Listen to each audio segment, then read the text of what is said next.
ቀጥሎ የሙሽሪት ቤተሰብና የሙሽራው ቤተሰብ ሚዜዎች፣ ጓደኞች፣ የዚህ ቸርች አባላት የሆናችሁ የቤተክርስቲያን አገልጋዮች፣ መሪዎች ሁላችሁንም እንኳን አደረሳችሁ። ለዚህ ቀን እንኳን አደረሰ ለማለት ወዳለሁ። እግዚአብሔር የቤተክርስቲያን ወንድማችን ቤታችን በነገር ሁሉ ስለረዳ ደስ ብሎኛል። እንደኔ ደስተኛ የሆናችሁ ለጌታ እንደገና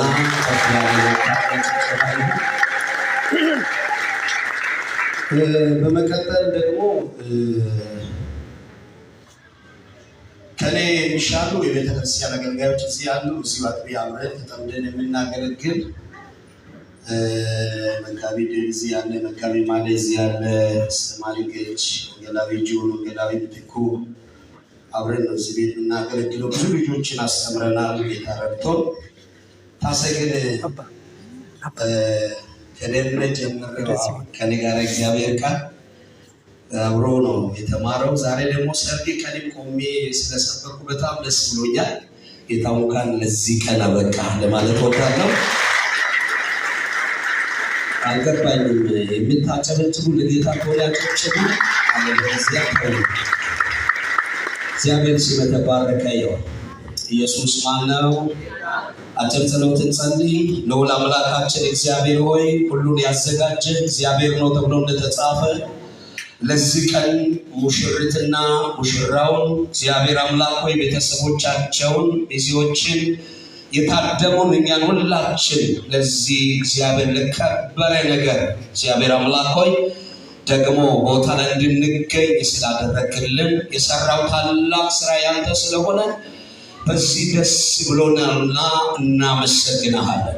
ክብር በላይ በሰማይ በታች በምድር ላንተ ይሁን። ሁሉ በቀረን ሰዓት የሚሆነው ለስሜ ክብር ይሁን። እናመሰግናለን፣ እንባርካለን፣ ከፍ እናደርጋለን በኢየሱስ ስም አሜን። እንግዲህ ብዙ ጊዜ ሰርግ ቀላ ሌላው ተቃራኒው ቀን። አሁን ሰርግ ቀን ማውራት አልፈልግም። ሁለት ሰርጎች አሉ። ሰዎች ለይተው ነጣጥሎ የሚያዩ ግን አንድ አይነት አንዴ ነው ሰው የሚያገባው አንዴ ነው የሚሞተው ሊባል አባባል ሳይሆን መጽሐፍ ቅዱሳዊው ነው እና መጽሐፍ ቅዱሳችን ላይ የምሰብከው ቃል አይደለም እና በዮሐንስ ወንጌል ምዕራፍ 14 ላይ ከጌታ ኢየሱስ ክርስቶስ ጋር አብሮ ደቀ መዛሙርቱ ረጅም ጊዜ ቆይተው ነበርና ኢየሱስ የሚሄድበት ሰዓት ሲደርስ ልባቸው ዝሎ ነበር። ኦልሬዲ ሐዘን ስሜት ተሰምቷቸው ነበርና አያቸውና ጌታ ቃል ገባላቸው። ምን ብሎ ካላችሁ ልባችሁ ምን አይበል አይታወክ። ምናችሁ አይታወክ? በእግዚአብሔር ምን በሉ እመኑ፣ በእኔም ደግሞ ምን በሉ እመኑ። በአባቴ ቤት ብዙ መኖሪያ አለ፣ እንዲህስ ባይሆን ባላችሁ ነበረ ካለ በኋላ በጣም ትልቅ ተስፋ ነው የገባው። ስፍራ አዘጋጅላችሁ ዘንድ ምን ይላል? እሄዳለሁ ካለ በኋላ ሄጄም ስፍራ ባዘጋጀውላችሁ እኔ ባለሁበት እናንተ ደግሞ እንድትሆኑ ሁለተኛ ምን ይላለሁ? እመጣለሁ፣ ወደ እናንተ ወደ እኔም እወስዳችኋለሁ አላቸው ይላል። ዛሬ የተሰበሰብነው ይህንን ስብከት ለመስበክ አይደለም። ግን እዚህ ግቢ ሲገባ በቃ አንድ ነገር አሁን ደግሞ ገባኝ። ሙሽሪትን ሳየው ሙሽራው ሳየው ሁላችን እንደታጨን አንዴ ወደ ጌታ አንድ ቀን እንደምንሄድ ወይም ጌታም ወደኛ እንደሚመጣ አስብ ነበርና እየተመለከ ቦታ አለው። መጽሐፍ ቅዱስ ጋብቻ ክቡር ነው ስለምን መስራቹ ጌታ ሲጠራ ጋብቻ ክቡር ብሎ ነው የጠራው። ጨብጦ አጠገብ ያለ ሰው ጋብቻ ክቡር ነው በሉ ባካችሁ። ስታከብረው ክብር ሆኖ ይቀጥላል በሉ። እግዚአብሔር ስም የተባረከ ይሁን። እና ግን አንድ ነገር አለ። ይሄ እህታችን የለበሰችው ቤሎ ወንድማችን የለበሰው ልብስ ነጭ ነው እንደምታዩት። ይሄ ቤሎ ማታ ይወልቃል፣ ንግሰኞ አይለበስምና ግን የምናይ ነገር ልታወራ ነው ካላችሁ ጌታ እመጣለሁ ስላለ የውስጥ ቤሏችሁ የውስጥ ቤሎዬ ለብሰን ኢየሱስን መጠበቅ ለሁላችንም ይሁንልን። አጠገብ ያለው ሰው ጨብጡና ዋናው ሙሽራ ይመጣል በሉ ባካችሁ።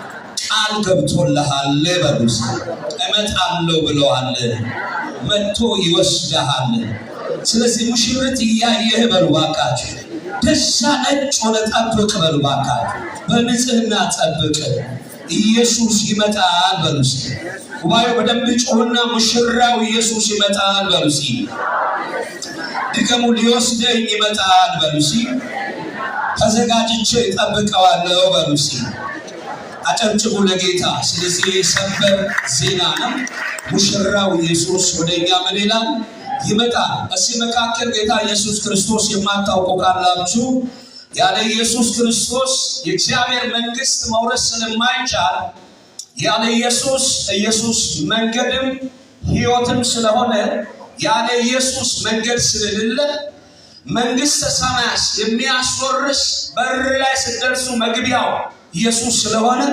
ሳይመሽ ጉልበታችሁ ሳይስል ምን ነገር እንደሚሆን አታውቁምና ዛሬውኑ ጌታ ኢየሱስ ክርስቶስ በልባችሁ እንድታነግሱ በዚሁ አጋጣሚ ግብዣ አደርጋለሁ ጌታ ኢየሱስ ክርስቶስ እና ባለፈው መጋቢው መድረክ ላይ ሲያወራ ከዚህ በኋላ በቤተ ክርስቲያን በኩል መጣችሁ ጋብቻችሁን ያልፈጸማችሁ ልጆቻችሁን ይዛችሁ ከመጣችሁ አንጸልይም አለ እኔም ደስ ብሎኝ ማስታወሻ ላይ ጻፍኩት እና እግዚአብሔር ልጅ ለምሰተ ሳይሆን አካሄዳለ ስለዚህ በጣም ኮርቻለሁ ደስ ብሎኛል ቤተ ክርስቲያኑ ሰዎች በእንደዚህ አይነት መንገድ በተከበረ ነገር የከበረው ነገር ለማክበር በዚህ መንገድ ሲያልፉ እንደ አገልጋይ በጣም ነው ደስ የሚያሰኘው እና ደስ ብሎኛል ለእግዚአብሔር ልጅ ለኢየሱስ ክብር ይሁን አጭር ደቂቃ የማካፍለው ቃል ያለው ደግሞ አንደኛ ሳሙኤል ምዕራፍ 2 ቁጥር 30 ላይ ያለው ነው ማነበው ማለት ሐሳቡ ከ30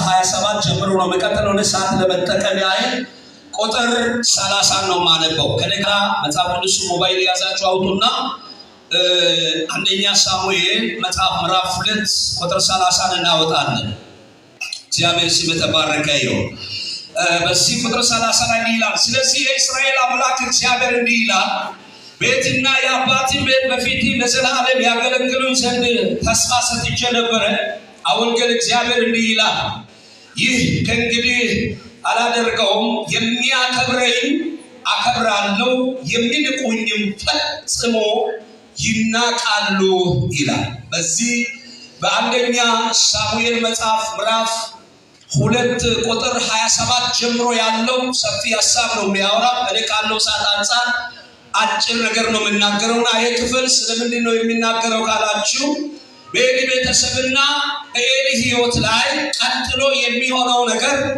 እግዚአብሔር በትንቢት መልክ ሲናገር እንመለከታለን ቀጥሎ በኤሊና በኤሊ ቤተሰብ በኤሊና በኤሊ ቀጣይ ሕይወት ዘመን የሚሆነው ነገር የሚናገርበት የመጽሐፍ ቅዱስ ክፍል ነው ኤሊ ደግሞ የተገኘው ቤተሰቡ የተገኘው በጣም እግዚአብሔር አምላክ ያከበረ ቤተሰብ ውስጥ እግዚአብሔር ያላከበረ ቤተሰብ ሰው የለም ግን ለሱ እንዲሆን ማለት ዕጣን እንዲያጠኑ እግዚአብሔር ራሱን እንዲያገለግል ከመረጠ ቤተሰብ ከአሮን ቤተሰብ የተገኘ ቤተሰብ ነው የኤሊ ቤተሰብ ነውና እግዚአብሔር ያኔ የገባውን ተስፋ ያነሳ በዚህ ክፍል ላይ እኔን እንድታገለግል መርጬ ነበረ የሚል ቃል ነበር የሚለው ነጥባሩና አንተ ግን የሚል ቃል አለ መጽሐፍ ላይ አሁን ያነበብነው የመልእክት ርዕስ ጌታ ሰውን ያከብራል በሚል አጠገብ ያለው ሰው ያዙና ጌታ ሰውን ያከብራል በሉ እስኪ ድገሙ እግዚአብሔር ሰውን ያከብራል በሉ የከበረ ሆኖ እያለ ለዘላለም ንግስና ማንም የማይነጥቀው አምላክ ሆኖ እያለ ምንም ብታወራ ምንም ስለ እግዚአብሔር ባታወራ ክብሩ የማይቀንስ አልፋና ኦሜጋ ሆኖ እግዚአብሔር እያለ ግን ይሄንን ሰው ያከብራል እግዚአብሔር እና አክብሮቱ ስታይ ከፈጠረ ፍጥረታት ታዳችሁ መጽሐፍ ቅዱስ ዘፍጥረት ጀምራችሁ ስታነቡ ለሰው ልጅ ትልቅ ስፍራ እግዚአብሔር ከፈጠሩ ፍጥረታቶች መካከል ትልቅ ስፍራ የሰጠው ለማን ነው ብትል እንደ ሰውኛ ለሰው ልጅ ነው ለምን እንደ ሰውኛ አልክ ካላችሁ ደግሞ እግዚአብሔር በፈጠረ መካከል ሲተስ ስለሌለ ለሰው ትልቅ ቦታ ሰጠ ለሌላው ትንሽ ቦታ ሰጠ ብለን አንሰብክም እግዚአብሔር ዝንጀሮም ሲፈጥር ልክ ነው አይጥም ሲፈጥር ልክ ነው፣ ጉንዳንም ሲፈጥር ልክ ነው፣ ሰውም ሲፈጥር ልክ ነው። ጨብጡና እግዚአብሔር ሁልጊዜ ልክ ነው በሉ እስኪ። ድገሙ፣ እግዚአብሔር ልክ ነው በሉ። እና ክቡር የሆነው አምላክ ለራሱ ማለት ለሰው ልጅ ትልቅ ስፍራ ነው የሰጠው። አንዱ የራሱ መልክ ያጋራው፣ መልኩን ያካፈለው፣ በጣም ያከበረ ከፈጠሩ ፍጥረታቶች መካከል እንደ ሰው ስታዩ ለሰው ልጅ ነው፣ ስታዩ ለሰው ልጅ ነው። ስለዚህ ይህም ቤተሰብን እግዚአብሔር አከበረ። ከአሮን ጀምሮ ለራሱ ማለት ሁለተኛ መስዋዕት እንዲያቀርቡ ማለት ያንን ቤተሰብ የተመረጠ ቤተሰብ መካከል ኤሊ መጥቷል። ኤሊንም እግዚአብሔር አክብረዋል እና በዛ ረጅም ዘመን ወይም በእስራኤል ላይ በጣም 40 ዓመት ሙሉ ያገለገለ ሰው ግን መጨረሻ ላይ በዚህ ክፍል ላይ መጽሐፉን ስታነቡት እግዚአብሔር አምላክ ያከበረው ሰው ግን እስከ ፍጻሜ ይዞ መቀጠል አልቻለም። አጠገብ ያለው ሰው አትቀያየር፣ እግዚአብሔር ካከበረ በሉ ባካችሁ። እግዚአብሔር የሚያከብር አምላክ ነው በሉ። ካከበረ ስፍራ አትውረድ በሉ። ንገሩ፣ እግዚአብሔር በሉ አክብሮሃልና ከዛ ወንበር አትውረድ በሉ። ኢየሱስ ማን ነው? ስለዚህ እግዚአብሔር አምላክ አክብሮ ነበርና ኤሊ ቤተሰብ ላይ አንድ ችግር ተፈጠረ።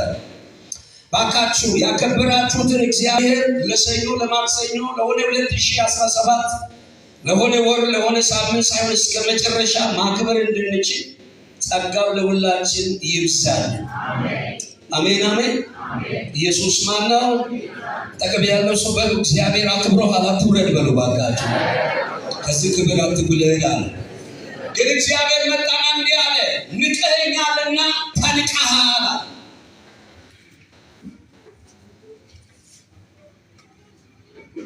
እኔን ነው የናቅከኝ፣ አክብሬ ነበረ ናቅከኝ። ስለዚህ የሚያከብሩኝን ምን አደረገዋል? አከብረዋል። የሚንቁኝ እንቃሉ አላለ፣ ይናቃሉ። ናቅከኝ። ለክብር ነበረ የመረጥኩት፣ ለትልቅ አጀንዳ ነበረ። አንተን አይደለም ዘርን ቤተሰብን የመረጥኩት። ደስ አላለውም እግዚአብሔር። ያከበራችሁ በቤታችሁ እስከ መጨረሻ ይክበር። መልእክት ላስተላልፍ። ንገሩ፣ ያከበረ እስከ መጨረሻ ባንተ ቤት ይክበር በሉ። እግዚአብሔር ጊዜያዊ እንዳታደርግ በሉ። ዘላለማዊ አምላክ ነው ያከበረ። ከብርሃን አንተ በሉ ባካችሁ። ክብር የሆነ አሁን ያደረግነው ነገር አይደለም፣ በልጁ ጌታ አክብሮ ነው። ጌታ የተባረከ ይሁን። ክብር ኢየሱስ ነው፣ ሌላ ነገር አይደለም። ታዲያ እግዚአብሔር የሰው ልጅ ሁሉ ያከበረ አምላክ ነው። ግን እዚህ ቦታ ላይ እግዚአብሔር ኤሊን እኔን ንቀኸኛል፣ ከዚህ በኋላ ትናቃለህ ያለበት ምክንያት ኤሊ በእግዚአብሔር ፊት ምን አድርጎ ነው ይህን ነገር እግዚአብሔር እንዲህ ያደረገው ካላችሁ፣ አንደኛው ኤሊ ከእግዚአብሔር ይልቅ ልጆቹን ይሰማና ልጆቹን ያከብር ነበር። ስታነቡ ከኔ ይልቅ ልጆችን ሰምተሃል፣ ከኔ ይልቅ ልጆችን ምክር ተቀብለሃል። ግን ልጆች የት እንዳሉ ምን እንደሚሰሩ አታውቅም። አንደኛው ንቀሃል ያለው ኤሊ በግሉ ያደረገው ነገር ሳይሆን ኤሊ እግዚአብሔርን መስማት ሲገባ፣ እግዚአብሔርን ማክበር ሲገባ ልጆችን ማክበር ጀመረ ይላል። አጠገብ ያለው ሰው ስጦታ መቼም ከሰጪው አይበልጥም በሉ ባካችሁ። ድገሙ ባካችሁ፣ በደግማችሁ ስጦታ በሉ ከሰጪው መቼም አይበልጥም።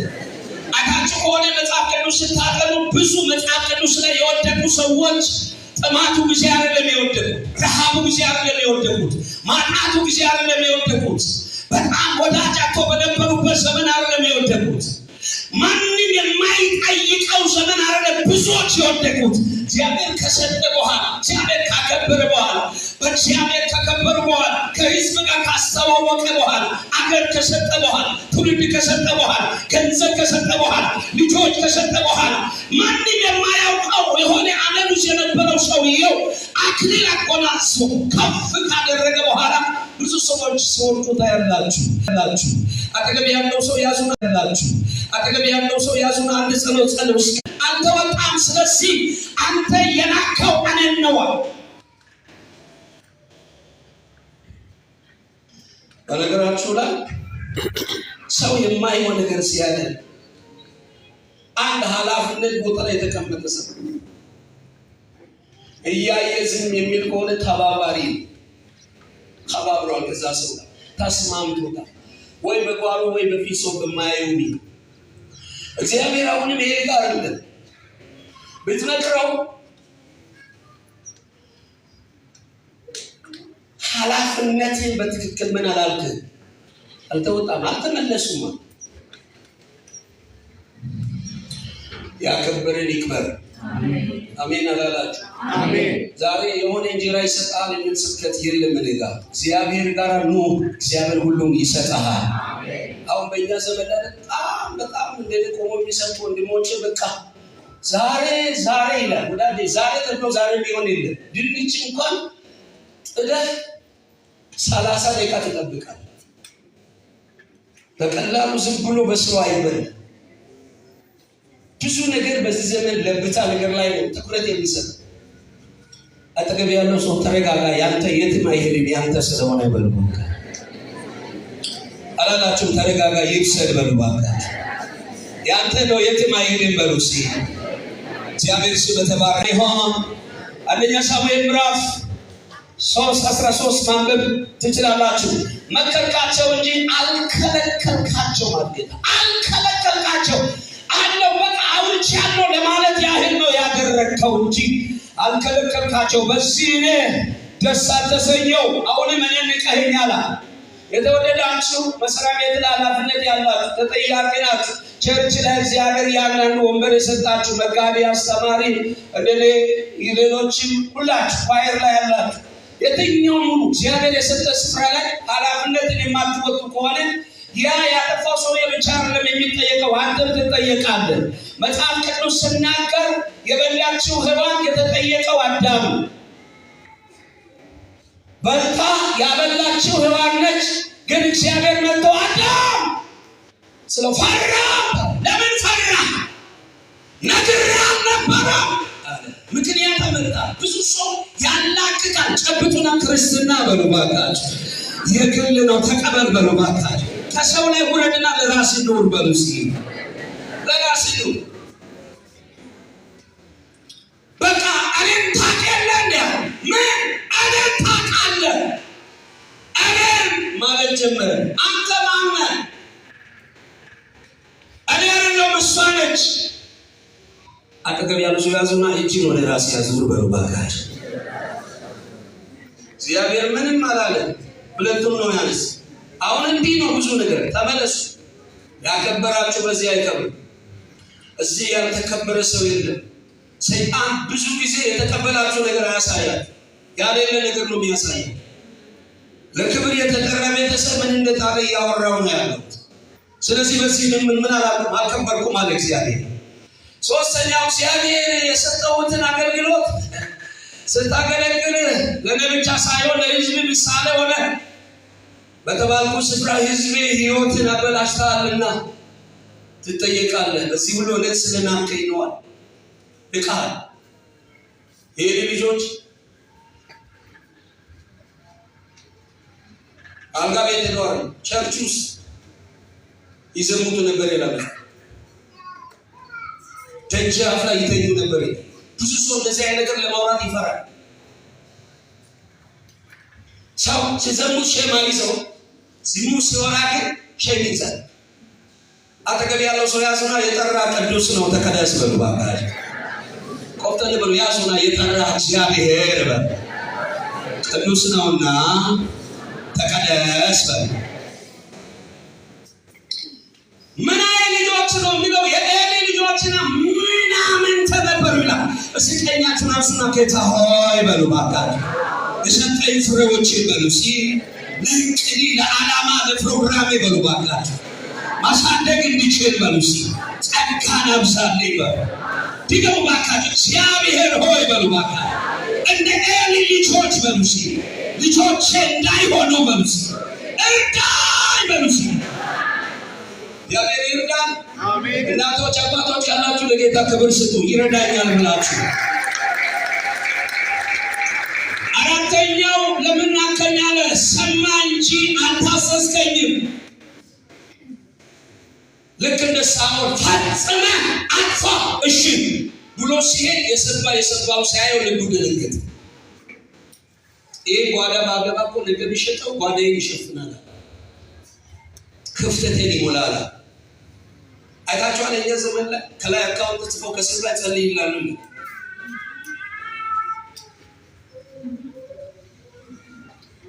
ቃል አውጣልኝ 10,000 ብር አስገባኝ ቃል ወጥቷል ባንተ ላይ። እንደዚህ አይነት ነገር ብሎ ሲያወራ ብዙ ሰው ቀንቶ ነው የሚያወራ። ሌብነት ትቀናለን፣ ማጭበርበር ትቀናለን። ሰውን ማጭበርበር ሰው እንዴት ይቀናል? እውነት ይወርድ ጨብጥና ከኖርክ ለወንጌል እያወራ ኑር በሉ ባካችሁ። ኢየሱስ ያያስላ ምን በኢየሱስ ያልተሳካ ነገር አለ? እንደኔ የተሳካችሁ ለጌታ ጨብጭቡ። ተሳክቶልኛል እኔ ጌታ ልጅ ኢየሱስ የተባረከ ይሁን። በኢየሱስ ምን ያልተሳካ ምን አለ? አታሳዘብላ ፈጽም ያቆይሽ ብሎ ሰባው ዋሩ ሳሙኤል መጣ። እግዚአብሔር አላከበረኝም እሱን አገልጋይ በማድረግ ተቃጥቻለሁ። ባካችሁ ያከበረን ጌታ እስከ መጨረሻ በእኛ ቤት ይክበር። አሜን። ዛሬ ያጣው እንጀራ ከእግዚአብሔር ጋር ከኖር እንጀራ አይደለም እግዚአብሔር ከተማ ይሰጣል። አሜን። ረባካችሁ አሜን በሉ። አሜን። እግዚአብሔር ትውልድ ይሰጣል። አሜን። ኑራንተ ምንድነው ሳታዳ በሰማው የሚያገሳው ይሄ ማለት እግዚአብሔር መስዋዕት አቀርብ ማለት መታዘዝ መቼም ከመስዋዕት ምን አይልም። አውራደራውተ አሁን ስላረክ እግዚአብሔር ደስ ማሰኝ አትችልም ማለት ምንድነው? ታዲያ ይሄን እነዚህ ነገሮች ካለ ማድረግ የተነሳ ምንድነው የገጠመው ካላችሁ በጣም ብዙ ጉድለት መጥቷል። በመጨረሻ መክበር ፈንታ እርግማንና ያለ ዕድሜ ሞት ነው ያመጣው። ያለ ዕድሜ ልጆቹ ሞት ይላል። ይሄ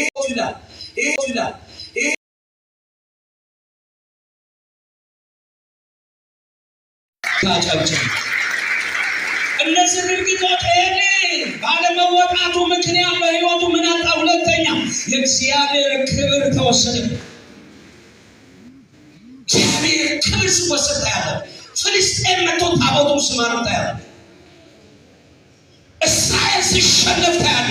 ትናንትና አሸናፊ የነበር በወጣ በገባ ቁጥር ድል አድራጊ የነበር ባካችሁ ዝም ብለህ ለጌታ ታዘዝ በሉ ባካችሁ። ወዳጄ ጃኬት ስለለበስ አታሸንፍም። ከጌታ ጋር ከሆንኩል ጊዜ አሸናፊ ያደርጋል። ብዙ አገልጋዮች ጋር አሁን ጌታ እድል ሰጥቶ ሲገናኝ ሰው በጣም በልብስ ያናል። አላምንም ይሄ ኮት አጋንንት አያው ይሄ ጫማ ምንም ለውጥ አያመጣ። እሱ ጥሩ ነው ልበስ ኢየሱስ ውስጥህን ጸጋ መልበስ ይሁንልህ። አሜን። ሶስተኛ ምንድነው ያሳጣው ካላችሁ አገልግሎቱ በዕድሜ ስፍራ ስላጣ ለሌላው ታልፎ ተሰጠ። እግዚአብሔር እንዲህ ብሎ ተናገረ። እዛው አንደኛ ሳሙኤል ምዕራፍ 2:34 ላይ ለታመነው ሰጥቼዋለሁ። ለማ ሳሙኤል ይቀጥላል። ወንድሜ አንተ እግዚአብሔር ቤት የሚቀልዱ ሰዎች አሉ። እግዚአብሔር ማይምስ አለው። እግዚአብሔር ሰው ወንደሰን ከዚህ ቢሄድ ወንደሰን የሚል 100 ሰው ያለ የበቀል አምላክ ታብቶ ምናምን ይሄ ከሆነ 100 ወንደሰን ስም ሳይቀር ሊያመጣ እግዚአብሔር ይችላል። ስም ሳይቀር እኔ ከሌለው ይሄ ቤት ምናምን ይሄ ቤት የቆመው በስም አይደለም በክርስቶስ ደም ነው የቆመው። በደም ጨዋቸው አሜን በሉ። ስለዚህ ታልፎ ተሰጠኝ። አላከብር ስል ለሚያከብር ሰው መጽሐፍ አንባቸው የልቤን ለሚያጫውተው ለእሴይ ልጅ ቀብቼዋለሁ። የማያከብሩ ፊት ላይ ሰው ቀብቼዋለሁ። ከዚህ በኋላ ይቀጥላል። ዛሬ ሰርግ ነው፣ ወንጌል ይሰበክ። አሜን ብለህ ተቀበል። ጨብጡና ስታከብር በሉ ባካችሁ። ክብር እየበዛ ይቀጥላል። ሞገስ እየበዛ ይቀጥላል። ኃይል እየበዛ ይቀጥላል። ይሄ የኔ አምላክ ስም የተባረከ ይሁን። አራተኛ ምን አሳጣ? ጀማሪው መልካም ቢሆንም ፍጻሜው ኤሊ በውርደት እንዲደመደም አደረገ። ከወንበር ወድቆ ሞተ። ለምን? ታቦቱ እንደተማረከ በሰማይ ጊዜ ወድቆ ሞተ ይላል። 40 ዓመት ያገለገለ ሰው ሞት አለ ግን እንደዚህ ሞት በኢየሱስ ስም አይምጣ። አሜን። አዎ የዝጥቅስ የለም እግዚአብሔር መንገዱ ሌላ ነው አትበል። እንደዚህ ውደት ሞት ነው። ለምን እግዚአብሔር የሰጠን ስፍራ በአግባቡ ያለማት ነው። እግዚአብሔር የሰጠን ኪዳ፣ እግዚአብሔር የሰጠን ልጆች አሉ፣ እግዚአብሔር የሰጠን ጥሪያ በሸም አታገልግሉ። እግዚአብሔር ያያችሁ አገልግሉ። በይሉንታ አታገልግሉ። ሰው ፊት ያያችሁ አገልግሉ። ከእንትና ጋር ከምጣላ አትበል። እንትና ጋር ነገ ትታረቃለህ ከእግዚአብሔር ጋር። ጨብጡና ሲሰጥ እሱ አልነበረም ላንተ ነው የሰጠ በሉ ባካችሁ። ስትቀበል አልነበረም በሉ። አምስተኛ ምን አሳጣ? ህዝቡ ለሽንፈት ተዳረገ። ቀደማውቻ ወሉታ ጌታ ያከብራል ታልች ተናግሬ ወልደውረ ማንን ያከብራል? ማንን ያከብራል? ያከብረው እግዚአብሔር። ማንን ነው ለቁም ነገር የሚያበቃው እግዚአብሔር? እስከ ፍጻሜ የሚረዳው እግዚአብሔር ማንን ነው? አሁን ያለንበት ዘመን በተለይ ከባድ ለኔ ማለት ከባድ ማለት የሆነ መሸከም አቃተኝ አይደል? ሰው ሁሉ ከመጽሐፍ እያፈነገጠ ያለበት ይሄ የሚገባችሁ ካፍቴሪያ ቁጭ ብላችሁ ቡና ስትጠጡ ወይ መንገድ ዳር ቁጭ ብላችሁ የሆነ ሻይ ስትጠጡ ሳይሆን መጽሐፍን ስታነቡ ነው የሚገባችሁ። ማንን ያከብራል ካላችሁ ያከበሩን እግዚአብሔር ያከብራል። የተለዩ ትውልድ አጠገብ ያለው ሰው አክብረው ደጋግሞ ያከብረሃል በሉ ባካችሁ። ድገሙ እግዚአብሔር ያከብረሃል በሉ። ጨምሩና እግዚአብሔር ያከብረሃል በሉ። ዘፍጥረት መጽሐፍ ምዕራፍ 39 ላይ ትንሽ ብላቴና ዮሴፍ የሚባል ሰው ታገኛላችሁ። ማለት በወንድሞች የተሸጠ በወንድሞች የተገፋ ለአባቱ የደረሰው በሕይወት የለም ተብሎ የተነገረ ግን በሕይወት የቆየ ምንም ቢሰራ ማንም የማያይ አለ ተብሎ የማይታሰብ ሄዶ ማለት በግብፅ ንጉሥ የዘበኞች አለቃ ባለቤት በገባ ጊዜ ወዳጄ ጎረቤት አይደለም ሰፈር አለ ሚስቱ ወደደች ይላል። ማ የንጉሥ ሚስት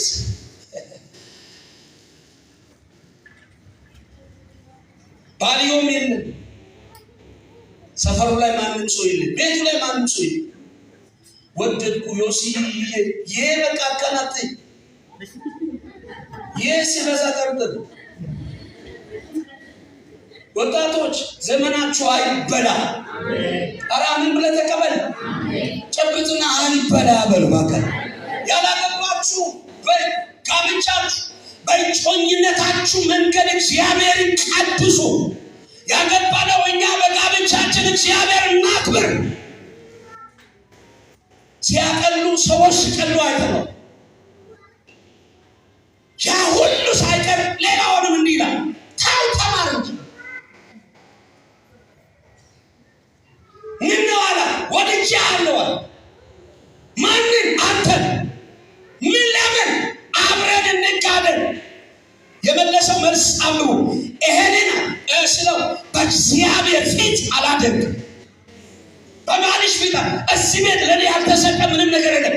ያልተሰጠ አንድ ነገር አለ፣ አንቺን አልሰጠኝም እና አልጋደምም። ምን ጨብጦና ስታከብር እግዚአብሔር ያከብረሃል በሉ ባካችሁ። ጨርሻለሁ። ስብከትን ያዙ። እግዚአብሔር ያከብረሃል በሉ። ደግሞ ስታከብር በሉ ባካችሁ እግዚአብሔር ያከብረሃል በሉ። ቀኛችሁን አንሱ። ቤተ ክርስቲያን ዛሬ እየከበበ ያለ ክልሙትና መንፈስ የተሰበረ ይሆን።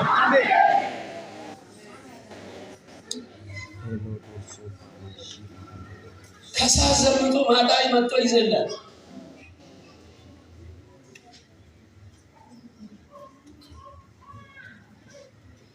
እግዚአብሔር አክብሩናል። እዛ ክብር መቀጠል ሁለተኛ መክበር ሳይሆን መከበር ሳይሆን ማክበር የሚፈልገው ትውልድ ጌታ ያከብራል። አጠገብ ያለው ሰው አክብረው ያከብራል በሉ ባካችሁ። ከብረው ነው ክብር የሚመጣው በሉ ወዳጆች። የለበስነው ልብስ አያድነንም። ያ ጌታ በሰው ፊት ቆንጆ ልትመስል ትችላለህ። ውብ አራዳ አማርኛ ራስ እንደኔ አይደለም። በቃ የሆነ ነገር ጣል አድርገን አይደለም። አሁን ሰው ማክበር አይፈልግም፣ ግን መከበር ይፈልጋል። መገዛት አይፈልግም፣ መግዛት ይፈልጋል። መገልገል አይፈልግም፣ ማገልገል ይፈልጋል። መማር አይፈልግም፣ ማስተማር ይፈልጋል። ምን ያደርግልሃል? ምን ያደርግልሃል? ያለለህበት ምን ያደርግልሃል? ክብር አይሆን። ያልገባ ነገር ክብር አይሆን። ማንን ያከብራል ካላችሁ መክበር የሚፈልጉ ሳይሆን እሱን ማክበር የሚፈልገው ትውልድ እግዚአብሔር ያከብረዋል። ዛሬ እዚህ የደረሳችሁ ዝም ብላችሁ አይደለም። እዚህ ቦታ የሁሉ ሕዝብ በእናንተ ምክንያት የተሰበሰበው የሆነ አስተዋጽኦ አለ ከእናንተ ህይወት ላይ። ደስ ይበላችሁ። እንዲህ ነው የምለው፣ ደስ ይበላችሁ። ለዛሬ ከሌላ ስብከት በእናንተ ተንተርሰን ነው የምንሰብከው። ደስ ይበላችሁ። አሜን አላላችሁ? በአትልም ቃሉ አሜን ነው። ደግሜ አሜን በል። መዝሙረኛው ዳዊት 17:15 ላይ ይናገራል። ነው ክብርን ሳያው እጠግባለሁ። እኔ ሌላ አይደለም ያጠግበኝ፣ ዝም ብዬ ያንተን ክብር ሳያው እኔ ከበርኩ አልከበርኩ ለእኔ ጥጋቤ ነው። በላው አልበላው ለእኔ ጥጋቤ ነው። ኖሬ አልኖሬ ለእኔ ጥጋቤ፣ አገኘው አጣው እሱ ለእኔ ጥጋቤ። ኧረ በኢየሱስም ይሄ መንፈስ ወደ ቤተ ክርስቲያን ይመለስ። ሶስተኛው ማንን ያከብራል? ከእርሱ የተቀበለውን አደራ ትእዛዝ ከእሱ እንደተቀበለ በትክክል የሚወጣው ሰው እግዚአብሔር ያከብራል። ቅድም ብያለሁ። አሁን ቤተክርስቲያን ብዙ ላይ ማልቀበለው ነገር አለ። እንደ መጽሐፍ ቅዱስ የኔ የሆነ የኔ አቋም ሳይሆን ይሄ የሆነ እግዚአብሔር የሰጠን ነገር አንጻር የሆነ ሰው አስቀድመ እግዚአብሔር ወደ ኋላ ማለት ነው። ኖ ሁለት ጊዜ አትሞትም፣ አንድ ነው የምትሞተው። በቃ አቋሚ የጻና መጽሐፍ ቅዱሳዊ ከሆነ መጽሐፍ ቅዱሳዊ ወይ የገባ እውነት ከሆነ ሰረቁ አይደለም። አንድ ሳምንት ባንተ ዙሪያ ላይ ምንም ነገር ሊሆን ይችላል። ሁለተኛ ሳምንት ላይ ራሱ ይወድቅ። ጨብጥና ያከበረን አስቀድም በሉ። ባካት ያከብረሃል ቀጥሎ በሉ። ኢየሱስ ማን ነው? ከእሱ የተቀበላችሁ አደራ በትክክል ተወጡ። ይሄን የወደቀበት አንዱ ይሄ አንተ ወጣህ። ለቤተሰብ የሰጠው ተደነኛል። እኔ አንተን ቤተሰብ እንድታስተዳድር በትክክል ንቅና ፕሮግራም እንድታውን ኃላፊነት የሰጠው ለልጆቹ አይደለም፣ ለሚስቱም አይደለም።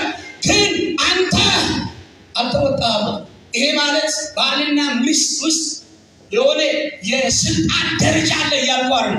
ሁሉ ነገር ተስማምተን ነው የምናደርገው። ይሁን አይሁን ይሻል ብለን ግን ትጠየቃል። አሁን እኔ ጋዳራ ነኝ ያለሁት ሮንድ ስመጣ መጥቶ ቴዲ ጸጋ ወንደሰን እንዲሟላ የምርኮ ማይነስ ማን ነው የነገራቸው? ስልጣ በለለ ተጽፏል። እግዚአብሔር የሰጣችሁ ስፍራና ክብሩ እግዚአብሔር ያከብራችሁ። አሜን በል። በሰራዊት ቤት ላይ አያይም አትበል፣ አርፍዴ አትግባ። ማንም የለም ዛሬ አለቃችን አርፍዶ ነው የሚመጣው አትበል፣ ቀድመህ ግባ። ያ እግዚአብሔር ቸርችል ማስንሰራ የሆነ ሰው እስኪመጣ አትጠብቅ። የሚያይ እግዚአብሔር አለ። ስመች ብቻ አታገልግል። ሰመቸ አልተመቸ የተቀበልከው ከእግዚአብሔር ነው፣ አገልግል። የመጨረሻ አራተኛው ተናግሬ ልጨርስ። እግዚአብሔር ማንን ያከብራል? ባስቀመጠ ስፍራ ላይ እስኪመጣ የሚጠብቀው ትውልድ እስኪመጣ ጠብቁ፣ ጌታ ይመጣል። ጠብቁና ጠብቁ፣ ጌታ ይመጣል። ጠብቁ፣ ጌታ ይመጣል። ምሳሌ መጽሐፍ ላይ ነው አይደል የሚለው? በለሷል ምንዋን ይበላል? ጌታን የሚጠብቅ ምን ይሆናል? ከብረ ላይ ትርጉሙ ደስ ይላል። በለሷን የሚያንከባክብ ፍሬዋን ይበላልና ጌታን የሚያገለግል መጎናጸፊያ ይወድቅበታል። ሲያብራራ የዛሬው መልእክት አንድ ነው። ጌታ ሰውን አያዋርድም፣ ያከብራል። ያከበራችሁ ምን በሉ? አክብሩ። በትዳራችሁ ምን በሉ? አክብሩ። በወጣትነታችሁ ምን አርጉ? ጮክ ብላችሁ ተናገሩ እንጂ በወጣትነታችሁ ምን አርጉ? አታብዙ፣ እግረኛ አትሁኑ። እስክታገቡ ብዙ እግዚአብሔር ደስ ማሰኝ አካይል አትይሉ። የእናንተ ነው ነገ ይገልጻል።